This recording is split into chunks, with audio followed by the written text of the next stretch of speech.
Hey guys, Creator Mom. So I have a question this morning, right? A lot of times, and I know I was one of these people too, that thought I didn't know what I wanted. Do you not know what you want, or do you know what you want, you just don't believe you can have it, therefore you disregard it? I'm thinking that might be the case.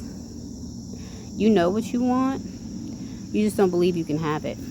So then you think you don't know what you want because you don't see what you want as possible.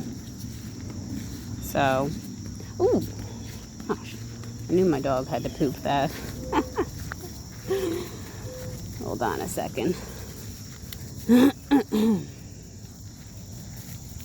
got flip-flops on trying to walk into this field. So yeah, I realized that was the case for me. Like, I know what I want. I do know what I want, actually. I do have desires. Your desires point you to what you want.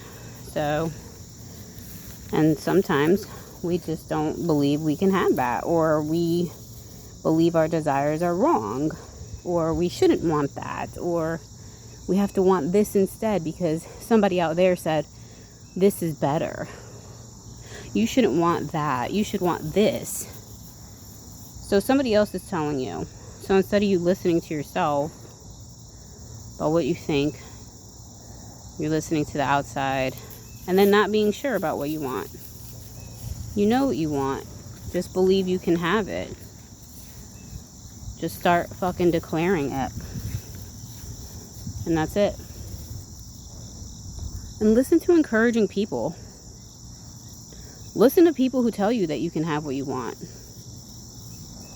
Don't listen to people who try to put limitations on you and shit. Listen to the Rosie Life. She's good. I recommend the Rosie Life. And I recommend Lifestyle Manifesting. But anyways, you have to choose the person who resonates with you. And always choose yourself. Choose yourself. Agree with yourself. It's your journey. It's not anybody else's journey. You can have what you want, and you can have what you desire. Desires are your compass. Desires are your compass. And I guess sometimes we've been told that our desires are wrong. Or like, oh no, that's not a good desire. Like I said, you should want this instead. And then we flounder and we think we're confused. We think we don't have a purpose. But no, you're just not valuing your desires that come up in your heart. You're not acknowledging, you're not saying yes to them because you think they're not good enough, or you think you're going to fail, or you think you're going to ruin it. That's one thought that was coming up for me that I noticed. Very subtle thought. I'm going to ruin it. Like, what the fuck? What are you going to ruin? Who told you that? Somebody told you that you don't know how to make decisions in your life. Yeah, they told you don't make the right decisions, you don't make good decisions, so now you think you don't know what you want. And if you did know what you want, you would devalue it anyway because you don't make good decisions, you're going to ruin it. You're not going to ruin it. You can't ruin it. It's your journey, it's your path. You are God, you are one with the Father. Follow the impulses of your desires.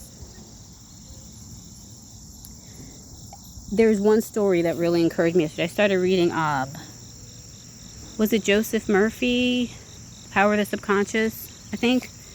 But I think I got some kind of fucked up version on Amazon because some of the words are weird, and there's a lot of different versions of that book, and I'm like, what's going on here? Anyways, so there was this story about this girl who was walking. She saw this beautiful purse in a window shop, right? And she almost was going to say, I can't. You guessed it, because I'm not going to say those words. She almost said that, I can't. She stopped herself, though. So you stop yourself because you realize, oh, yeah.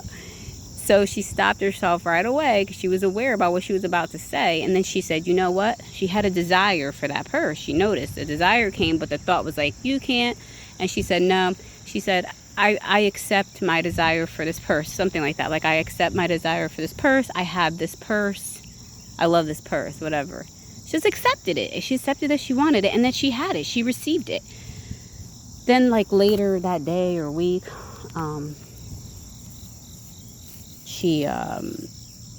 somebody gave it to her, her boyfriend or something like that, gave it to her. That's not a coincidence. So that story really encouraged me, because when the desire came, the desire means God is saying,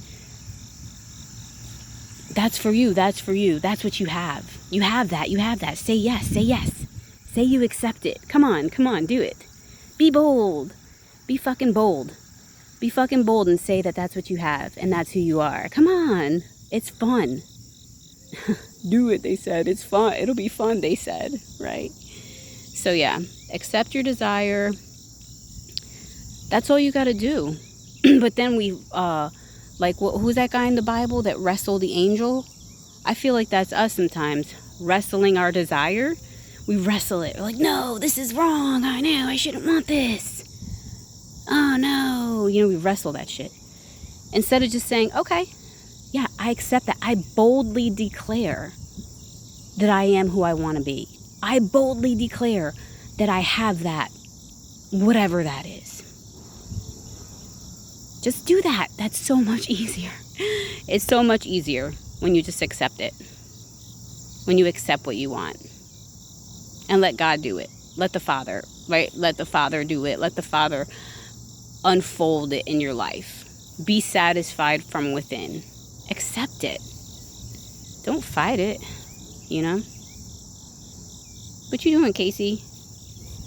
She's like, I'm just sitting here waiting for you to stop talking. What else do I want to say? So yeah, I really like that story, because I'm like, wow, that is so cool. That is just like her desire just said, her desire just meant, hey, this is what you have. Just accept it and say yes, and boom. You'll see it. You'll just see it, I'll never forget, I always have this example of when I was 15 or 16, and I was so in love with this boy. Oh my God, I was head over heels for him, but he was a bit older than me, right? Yeah, I was a sophomore in high school and he was a senior. And I was walking to the bus stop, and I suddenly got this premonition, or maybe it was a desire, I can't remember, but it was something that came upon me that gave me this sensation that suddenly I'm going to be going to prom with Eric. It was just this sensation that came over me. Maybe it was a desire, but I just feel like it was more of like a sensation that came upon me that was telling me, like, this is what's going to happen. And I just noticed it, and I just kept going. I kept walking. And then, like, sure enough, whether, I can't remember if it was that day or that week, I got a call from him, and we didn't talk all the time either. Like, I was in love with him, but we had, we're kids, we're on and off, and he called me. We hadn't spoken for a while. We weren't even dating at that point in time. And he called me and said, hey, you want to go, he invited me to his prom. Dude, I still remember that to this day, and I'm 40, right? Because it was a moment. It was a fucking moment that I'll never forget, because the sensation came upon me that this was going to happen, and it happened. So, yeah, I mean, God is good, you know what I'm saying? The Father is good, so you know what you want. You do know what you want. Just accept it, all right? And move on with it. Accept it and be satisfied from within, and let God unfold it for you, All right, peace. Peace, peace, peace in the Middle East.